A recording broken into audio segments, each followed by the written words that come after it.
بسم الله الرحمن الرحيم الحمد لله رب العالمين والصلاة والسلام على أشرف الأنبياء والمرسلين نبينا محمد وعلى آله وصحبه أجمعين أما بعد آج کا ہمارا سبق ہے کیفیت اور ادا کے اعتبار سے وقف کی قسمیں۔ گزشتہ سبق میں ہم نے وقف کا بیان اور پڑھنے والے کی حالت اور اس کی ضرورت کے اعتبار سے وقف کی 4 قسمیں، وقف اختیاری، وقف اضطراری، وقف انتظاری، وقف اختباری، اور معنی کے اعتبار سے وقف کی 4 قسمیں وقف تام، وقف کافی، وقف حسن اور وقف قبیح بیان کیا تھا۔ آج ہم کیفیت اور ادا کے اعتبار سے وقف کی 5 قسمیں پڑھیں گے۔ نمبر 1 وقف بالسکون، نمبر 2 وقف بالاسکان، نمبر 3 وقف بالابدال، نمبر 4 وقف بالاشمام، نمبر 5 وقف بالروم۔ وقف بالسکون کی تعریف یہ ہے کہ اگر ہم کسی کلمے پر وقف کرنا چاہیں اور اس کا کلمہ پہلے سے ساکن ہو، یعنی اس حرف پر پہلے سے جزم موجود ہو، تو وقف کی حالت میں اس حرف پر کوئی تبدیلی نہیں ہوگی اور اس کو وقف بالسکون کہتے ہیں۔ وقف بالسکون پر قاعدے کے مطابق جب ہم وقف کریں گے یہاں صرف سانس اور آواز کو توڑیں گے، کلمے کے آخری حرف پر کوئی تبدیلی نہیں کریں گے کیونکہ وہاں پہلے سے آخری حرف ساکن ہے۔ جیسے افلا ينظرون الى الابل كيف خلقت، اب یہاں خلقت میں اگر ہم وقف کریں گے تو تا پہلے سے ساکن ہے، اس کو اپنے حال پر رکھیں گے۔ وقف بالاسکان، اگر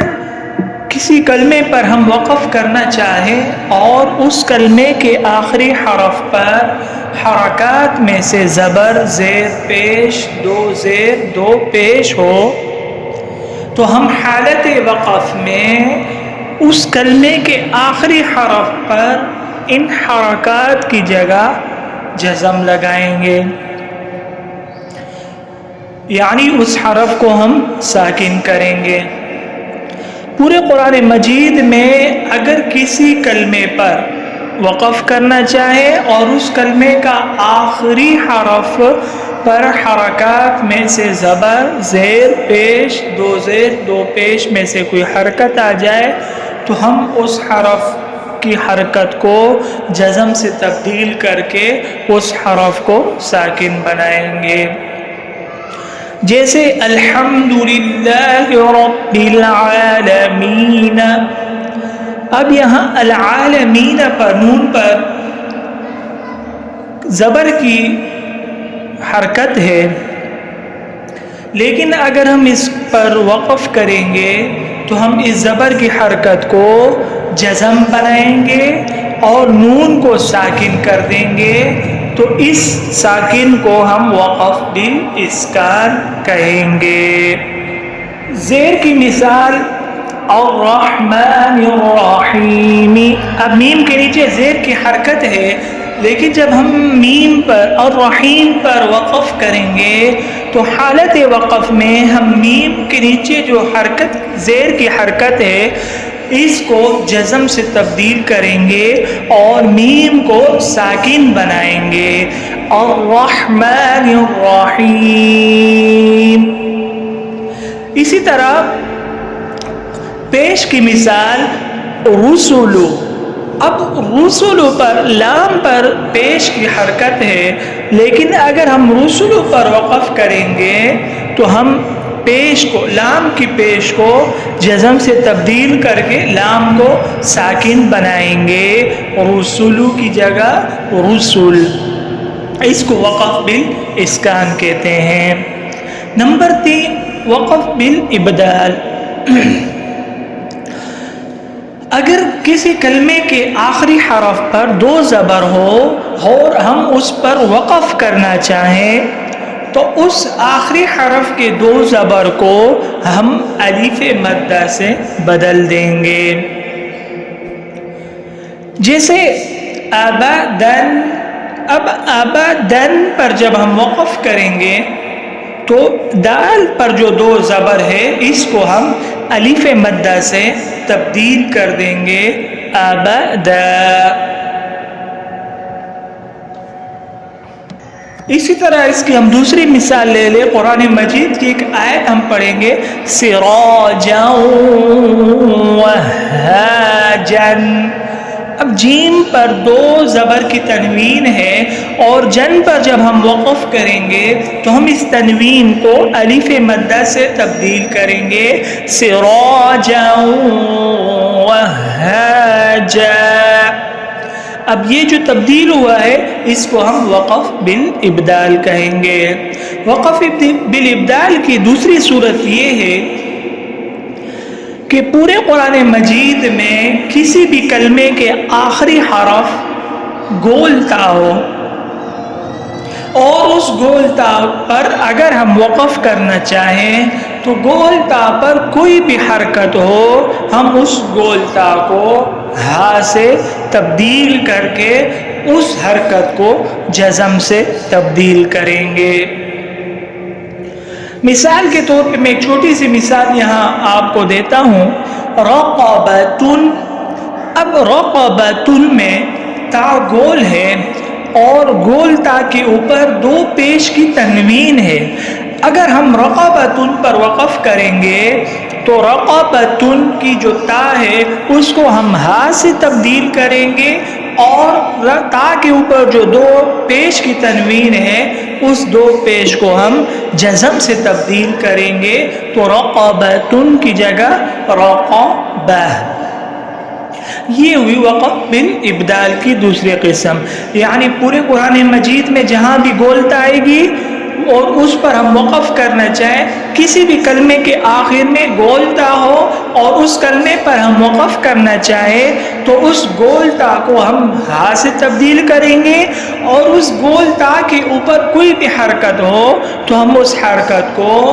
جزم سے تبدیل کریں گے. یعنی اس کے جو آخری گولتا ہے اس گولتا کی متحرک جو ہے اس کو ہم ہائے ساکنہ سے تبدیل کریں گے. نمبر 4 وقف بالاشمام. وقف بالاشمام کسی کلمے پر ہم وقف کرنا چاہیں اور اس کلمے کے آخری حرف پر پیش یا 2 پیش کی حرکت ہو تو پیش یا 2 پیش کی حرکت ہوگی. اس پیش اور 2 پیش کی حرکت کو ہم حالت وقف میں ساکن کر کے دونوں ہونٹوں کو گول کر کے پیش کا اشارہ کریں گے. یعنی وقف بالاشمام کسی کلمے کے پر جب ہم وقف کریں اور اس کلمے کے آخری حرف پر پیش یا 2 پیش ہو، باقی اگر کوئی حرکات میں سے کوئی حرکت ہوگی تو وہاں ہم وقف بالاشمام نہیں کریں گے. اور نمبر 2 یہ ہے وقف بالاشمام میں کہ وقف بالاشمام حالت وقف میں سننے والا سن نہیں سکتا